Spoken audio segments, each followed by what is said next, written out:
You are listening to the Space-Tastic Mysteries podcast. We are continuing Anna Gale Line's fourth novel in the Jaguar and Peacock series, Smoke and Mirrors. A deadly sniper stalks the stars. Aboard the Freedom Alliance's frontline StarVessels, crew members are being picked off one by one, the killer striking with chilling precision. When a member of Colonel Jessa Master's team is critically wounded, the threat becomes personal and impossible to ignore. Jessa is no stranger to danger, but this case rattles her. The sniper's methods seem hauntingly familiar, echoing a nearly forgotten nightmare from 9 years ago at the Freedom Alliance admission office, a tragedy she has tried to bury. Is it the same killer, back to settle unfinished business? Or is she chasing shadows conjured by her own haunted memory? This is Episode 8, The Experiment. If you have not subscribed, do so now, and hit the bell to be notified of new episodes. I spent my time in the garden, wondering that same exact thing. Was I mad at Nate for betraying my confidence? Was I mad at him because I didn't want Robert and Paul to hear about the death threats? Or because I didn't want to be treated with kid gloves anymore? I hadn't come to a conclusion until now. You gave them another excuse to treat me different. Be careful, Peak, you are pregnant, don't take so many risks. Remember the babies. Big bad guys are threatening the pregnant woman. I twirled back around, folding my arms across my chest. Nate walked over to me and put his hands on my shoulders. "Are you sorry you became pregnant?" he asked in a tender voice. I detected a hint of fear in it. I put my hands on my stomach, gazing down at my protruding abdomen. "Oh no, I am not sorry that I am pregnant. I am sorry that people that I have worked with for years and who know me better than my own biological father and brothers think that I can't do my job properly because I am pregnant." I stomped my foot. That is so 21st century. We are supposed to be beyond that. Women are supposed to be equal. He draped his hands around my shoulders. "They are just concerned about you. You should be glad that people care about you. Your own family could care less." I folded my arms, staring straight ahead.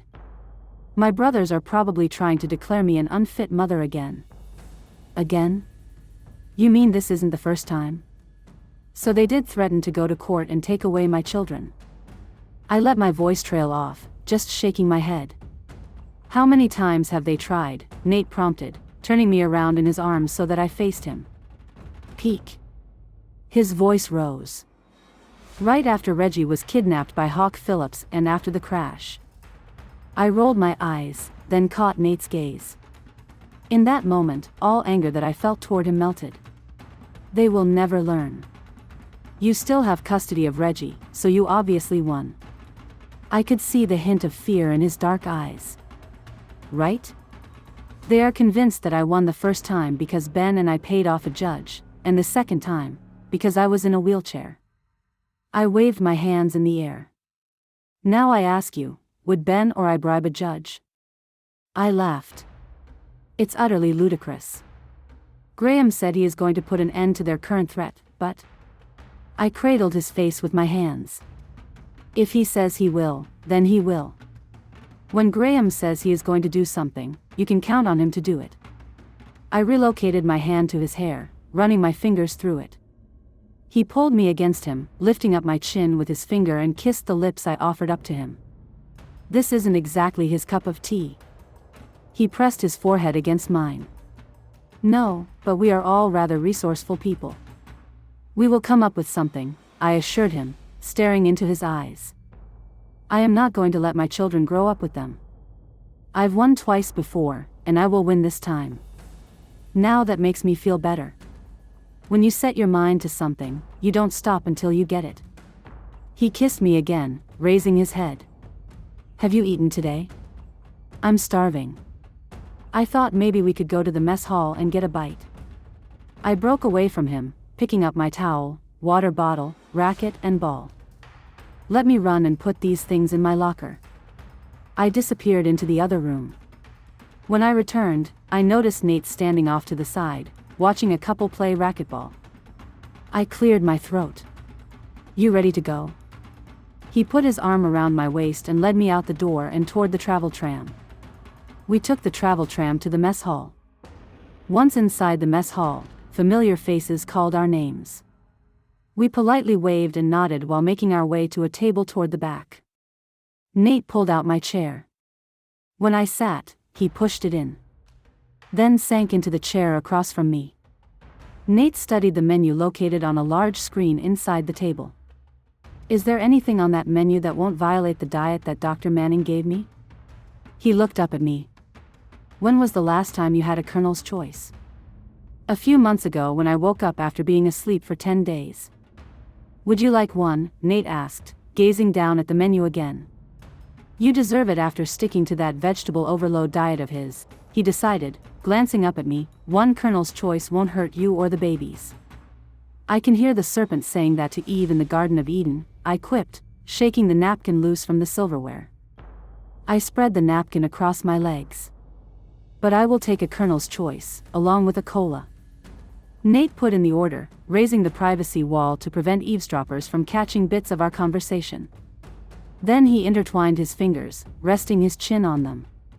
So, what do you think about Bree's copycat theory? Who would want to frame Malcolm Danes? Like I told her, it would have to be someone who doesn't like Malcolm Danes or me. At which point, she probably pointed out that your brothers don't like you, and they were threatened by Malcolm Danes. Would they go this far? I wondered, tilting my head to the side. Lifting my head, I gazed at him. Do I want to believe they did this? No. I rested my elbows on the table, leaning forward. But I would be a fool to ignore the facts. Which are, Nate prodded, reaching out to touch my hair. Which are that my brothers have motive and means. My brothers hate me, the sister who has tarnished their father's name. I slammed my fist down on the table. They have threatened me before. And being doctors, they could get their hands on DP 119 fairly quickly. Noticing the waiter approaching, Nate lowered the privacy wall. The waiter handed me my cola. I placed it on the table as he handed Nate his. He put my sandwich and fries in front of me as he gave Nate his hamburger and fries. Without a word, the waiter hurried to the next table. I raised the privacy wall. So you agree that Robert and Paul are the prime suspects? Nate inquired, biting into his hamburger. Ketchup, mayonnaise, and mustard dripping onto his plate. I grabbed my knife. I held the sandwich and slipped the knife into it, separating it into two halves. Except that, I sank my teeth into the crisp bacon, lettuce, and tomato on Texas toast. Oh man, how good it tasted. After months of vegetables, fruit juice, and water, it tasted like heaven in sandwich form. Except what? He looked over at me, eating a thick French fry with some of the potato skin still showing. Except that it doesn't sound like them. I feverishly devoured the one half of the sandwich as if it were my last meal. I mean, my entire life, their mission has been to torture me. I sipped my cola, then replaced it. They like to do things to humiliate me, trying to prove that I am the fraud they claim I am. They like to take away everything I love. I picked up the other half. Just like your father took Ben and Joshua from you. And just like they think they are going to take my children. I gazed at him as I took another sip of my cola. Even if you and I both died, those children wouldn't go to my brothers. I have made arrangements for Colin and Joey to raise them. Thank God for that, Nate declared, drinking his cola. I wouldn't want your side of the family raising them. Can you imagine how Robert and Paul's children are going to turn out? Actually, my sisters-in-law, Lauren and Tricia, are decent people. It's the men they are married to, I countered, working on the rest of my sandwich. They don't know me well enough to think that I am any different than their husbands say. Nate ate another bite of his hamburger. Wiping his mouth with his napkin, he asked, "You did put your father in prison. Couldn't your brothers be angry enough to kill you for that?" I nodded. I guess so, but why wait almost a year to take revenge?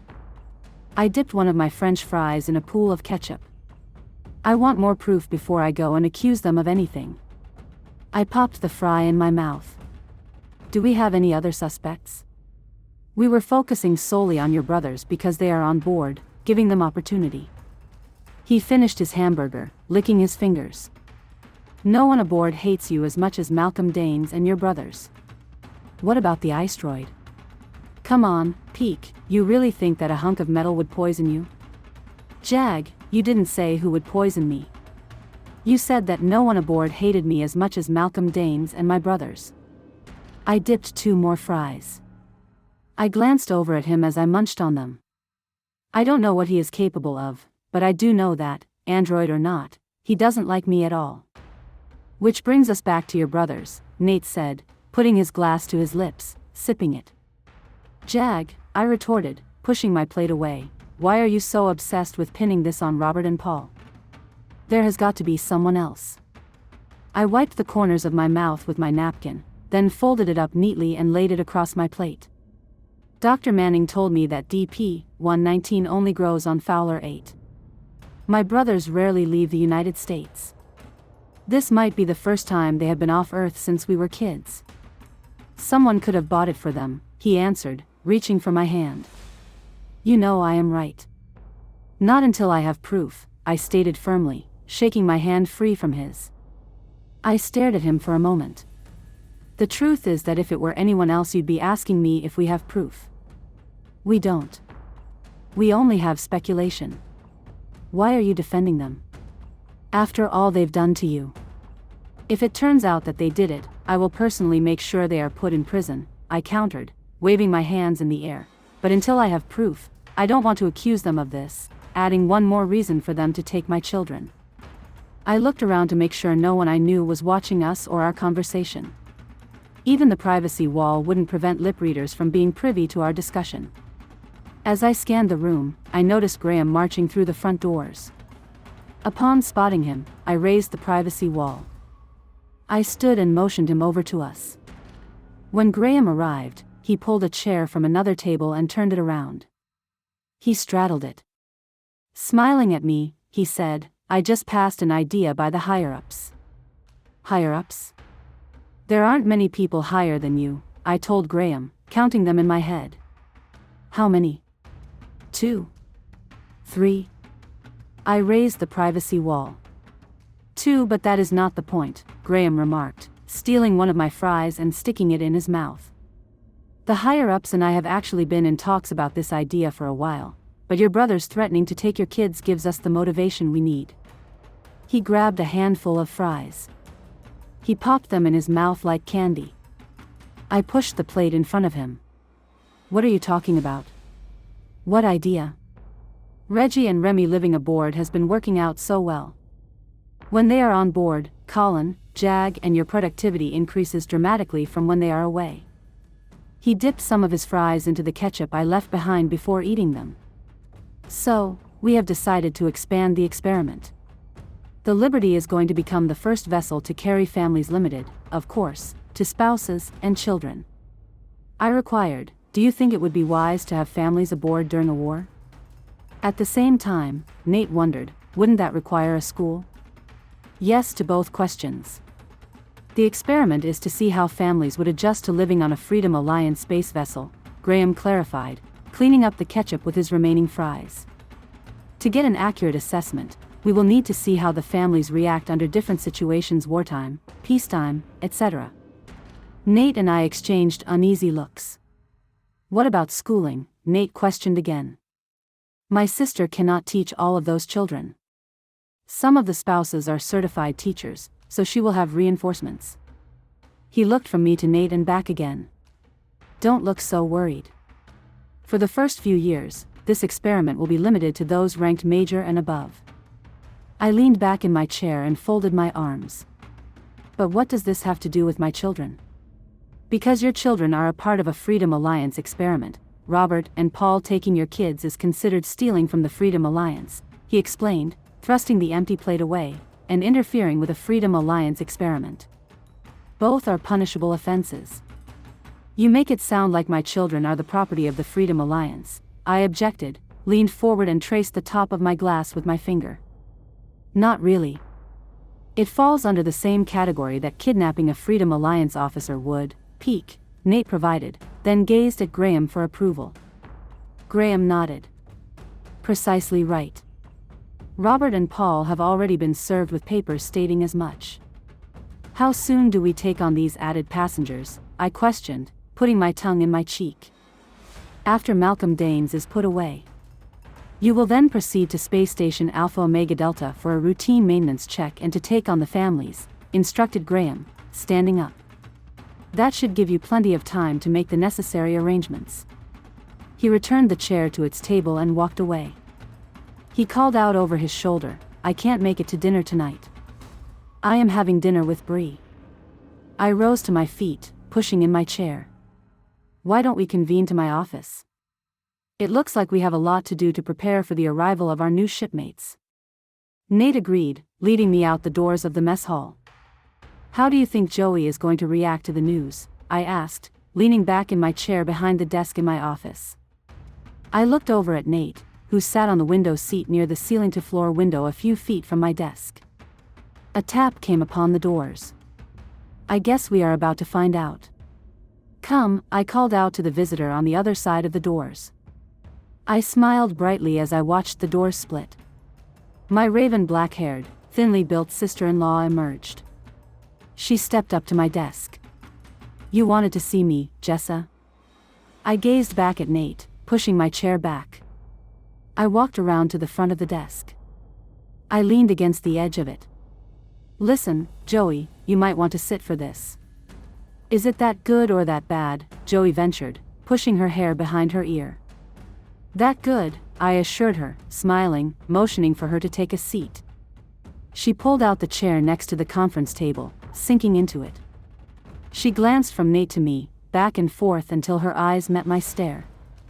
What's this about? She studied my face, folding her hands in her lap.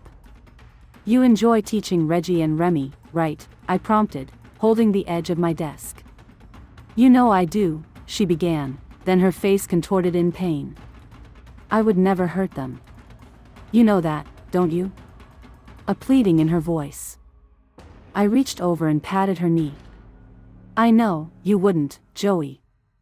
That's why I started, glancing back at Nate. We want to jumpstart your dream of running an onboard school. Joey shook her head, flipped her hair from side to side, and pinched her eyes. But how? General Graham just told me that they are expanding the experiment regarding families on board, I explained, straightened up and walked back to my chair. Expanding it how? Prodded Joey, who was now rubbing the palm of her hand vigorously. Something she did when she was nervous. Within the next few weeks, I started, looking back at Nate. I hope it doesn't take any longer to wrap up this case. Turning back to Joey, the families of our officers ranked major and above will be allowed to live aboard the Liberty. I sat down in my chair.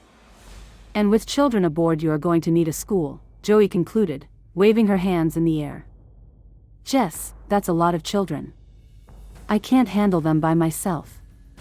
All those different grade levels. You wouldn't be, Joe, Nate interjected, giving her a sidelong glance. Graham said that some of the spouses are certified teachers. I am authorized to make you an offer.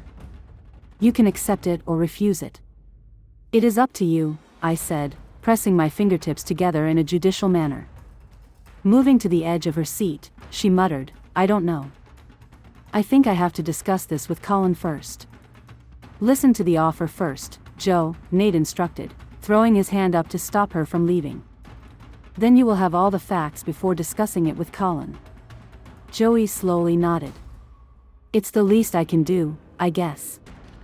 We want you to be the headmistress of the Liberty School, I replied, rocking back and forth in my chair.